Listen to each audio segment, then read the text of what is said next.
Hello guys, welcome to my channel. Assalamualaikum warahmatullahi wabarakatuh. Kali ini kita akan mewawancarai dua orang dai. Siapa aja?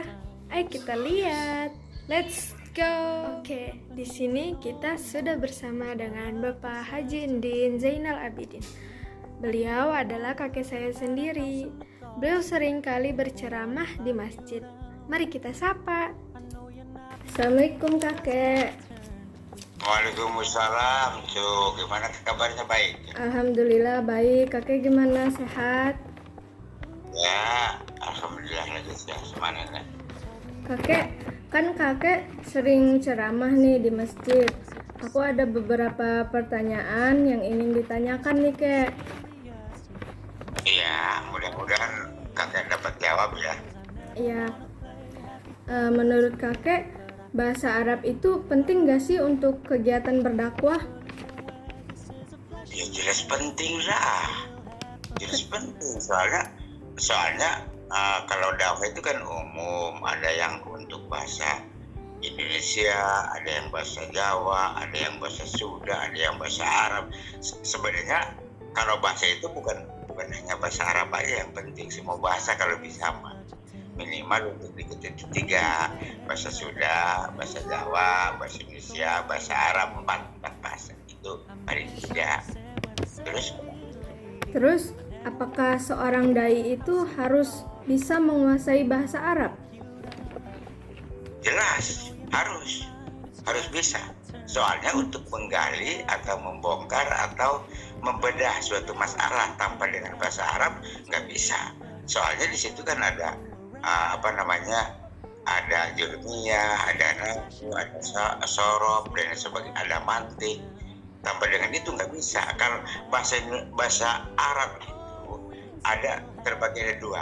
Ada yang bahasa Arab yang pasaran, ada yang bahasa Arab yang dari sekolahan.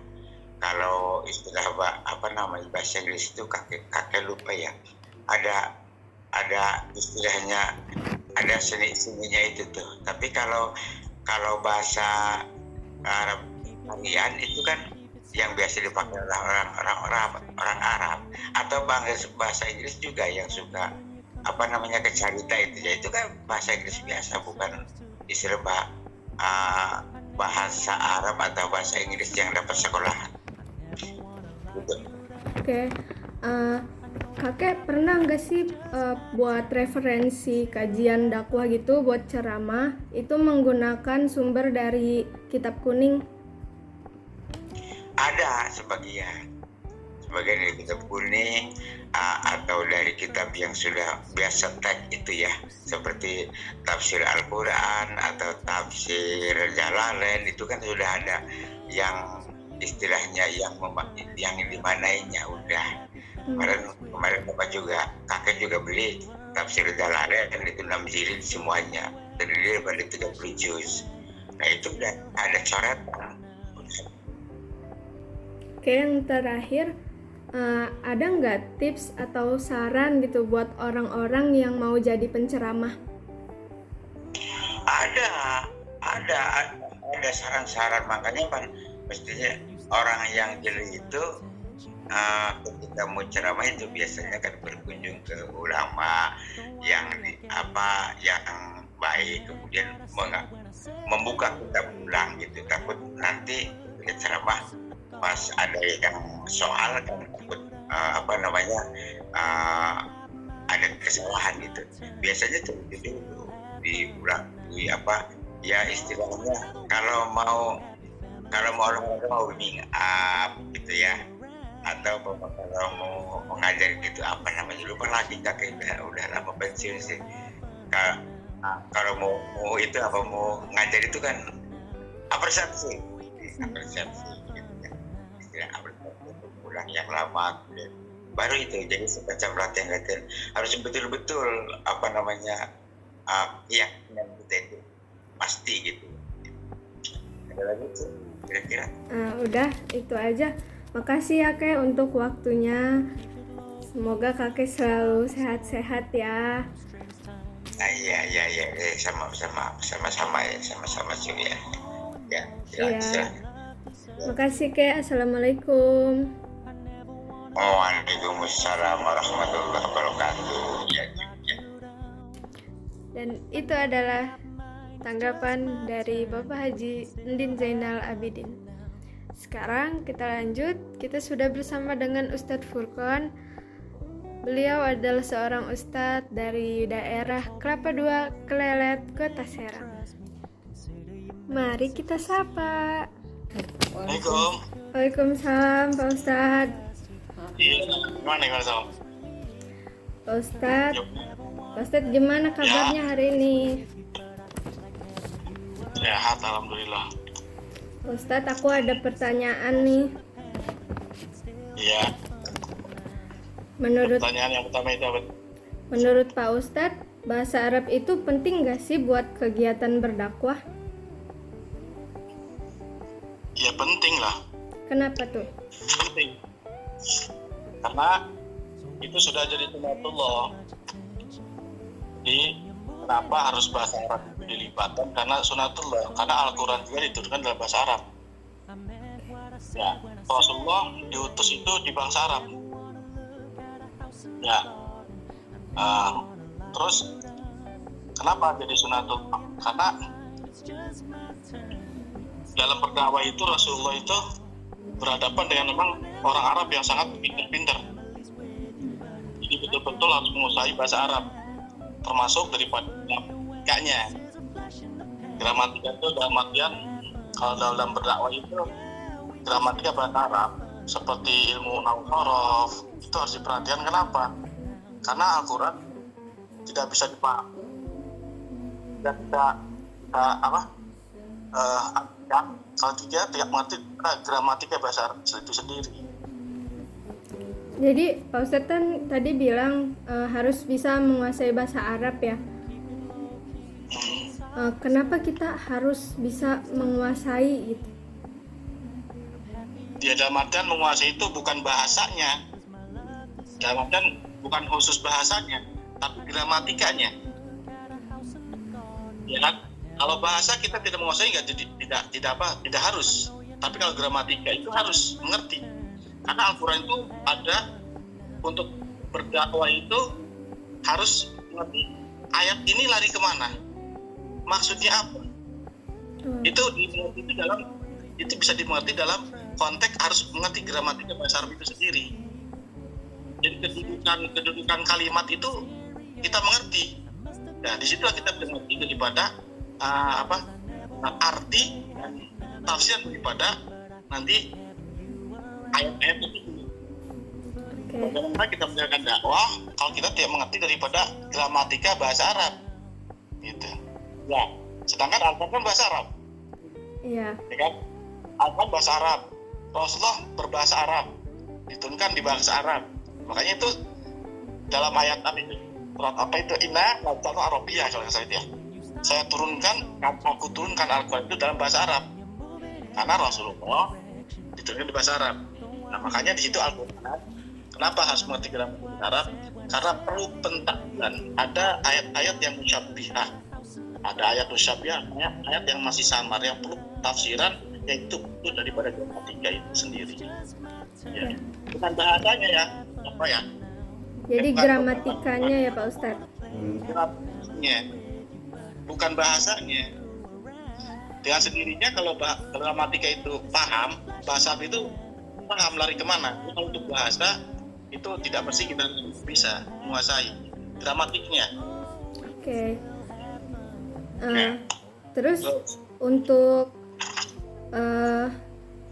kegiatan berdakwah, Ustadz ceramah nih, pernah nggak ngambil referensi gitu untuk kajian dari Kitab Kuning? Kalau untuk Ustadz itu pasti referensinya dari Kitab Kuning. Karena tidak semua daripada orang hafal 30 kalau tidak menguasai Kitab Kuning tidak akan ngerti kemana lari daripada ayat ini maksudnya apa, ya kan? Pengertiannya nanti. Jadi Kitab Kuning itu hanya untuk saja. Karena kalau kita belajar Al-Quran, berdakwah, bacakan satu ayat Al-Quran tanpa kita mengerti, tanpa kita tahu ayat nilainya kemana, tanpa buka kitab kuning, kita tidak lari, kita tahu larinya kemana nanti arah daripada ayat ini atau hadis ini. Jadi itu untuk memperjelas ayatnya gitu ya Pak? Iya, untuk memperjelas. Karena tidak semua dai itu menguasai daripada tafsir Al-Quran. Ya, kebanyakan dai-dai itu tidak mengerti daripada tafsir Al-Quran itu larinya kemana. Makanya kitab kuning untuk mempermudah. Jadi kalau bacanya, kenapa harus pakai kitab kuning? Nah, mustami atau kita katakan dai itu kan dakwah itu harus cepat mengerti kalau mustamiin. Ya, kalau tidak mengerti kita baca kuning, kadang-kadang tidak mengerti nantinya. Yang mustamiinnya pendengar itu tidak mengerti. Oke. Ya. Pertanyaan terakhir nih Pak Ustadz, ada nggak tips atau saran buat orang-orang yang ingin jadi penceramah? Ya, jadi kalau penceramah kan larinya ke amar ma'ruf nahi mungkar ya. Itu sesuai ayat wa takum minkum ummatan yadunal khair wa ya'muruna bil mungkar. Jadi tipsnya itu pendakwah itu betul-betul wa ya'muruna bil ma'ruf, memerintah kebaikan, mencegah kemungkaran. Cuma harus muasyarah bil ma'ruf, harus musyrah. Maksudnya tetap dalam berdakwah itu harus baik, tidak pakai caci maki, tidak dengan kasar, ya kan? Ya. Jadi tidak apa dalam artian ya kalau bahasa sekarang mungkin sekarang karena dengan kata radikal, sesuatu itu langsung menelan mentah-mentah, gitu.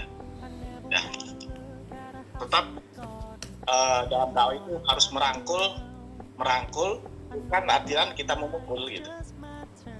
Ya, jadi Rasul mengatakan isna'il ma'ruf gitu ya. Berbuat baik itu dalam artian berdakwah pun harus baik. Meskipun orang itu kita katakan orang itu safalah itu kata Rasul itu apa safalah itu orang yang dicegah tidak mau, diberi nasihat tidak mendengarkan gitu ya. Tetap itu harus memberikan semacam itu. Wa ya'muru bil ma'ruf kita dengan kebaikan. Itu tidak boleh ketika tidak dalam berceramah itu berdakwah itu harus apa yang kita sampaikan harus kita turuti ya, tidak. Kita hanya mengajak di situ. Kita bilang itu hanya mengajak, merangkul, bukan latihan. Kamu tidak mendengar sudah tidak semacam. Jadi walaupun misal ada jemaah yang bertanya tapi sambil emosi gitu, berarti kita harus tetap sabar gitu, jawabnya baik-baik gitu ya? Iya. Jadi kan di situ emang kalau ada pertanyaan yang mau kenapa ya sampaikan inilah apa yang saya sampaikan ini sesuai dengan apa yang saya pelajari, ya kan? Walaupun itu ada istilahnya di mana, perbedaannya di mana, ya kan? Kalau referensi di mana, nah itulah kita katakan umatur rahmatun itu. Ulama-ulama dalam hal semacam ini banyak berbeda pendapat. Cuma kalau dalam penyampaian ya nanti di lapangan itu ada orang yang emosi karena tidak sesuai, ya silakan, kita tidak usah hanya menyampaikan, kita hanya mengajak ya kunal khair, mengajak kepada kebaikan. Baik Pak Ustadz, makasih atas waktunya. Ya Teh, Semoga Pak Ustadz sehat-sehat ya. Ya, makasih Pak Ustadz. sukses Teh. Ya, siap. Ya, Assalamualaikum Pak Ustadz. wabarakatuh. Lidha yamkinuna an nastantiju bi anna al-lughatul arabiyyah muhimmatu jiddal al-insyitat wal adi wad da'wah, walakin listil lughatul arabiyyah faqad hiya muhimmah fahunaka aidan lughatu akhra muhimmah, misal jawiyah wa sundaniyah wal indonesiyah wa ma ila dhalik. Yajibu istihdamil lughatil arabiyyah fi anshiqatil wa'adhi wa da'wah li'anna al-Qur'anu qad nazala bil lughatil arabiyyah لذلك يجب على شخص إتقان اللغات العربية لفهم مشكلة ما، ولكن ما أهم ما يجب إتقانه أكثر هو قواعد النحو والصرف، لأن القرآن لا يمكن فهمه وتفسيره إذا لم نفهم اللغات العربية. نظرا أن القرآن لديها كلمات يزال معناها غامضا، لذلك يجب أن نسكن قواعد نحوية لفهم معنى الآية بشكل أفضل. كتاب أسفار أو كتاب التراث دائما يكون أحد المراجع المهمة لدراسة الدعوة، لأنها تمكننا لفهم معنى الآية بشكل أعمق. هناك بعض من النصائح أو اقتراحات لمن أراد أن يصبح داعيا هي: 1. أخذ العلم من معلم. 2. إدراك اللغات وفهمها. 3. ممارسة اللغة بشكل يومي. 4. نقل ونشر دعوة بشكل جيد وصريح. وفي الختام أشكركم على حسن استماعكم. السلام عليكم ورحمة الله وبركاته.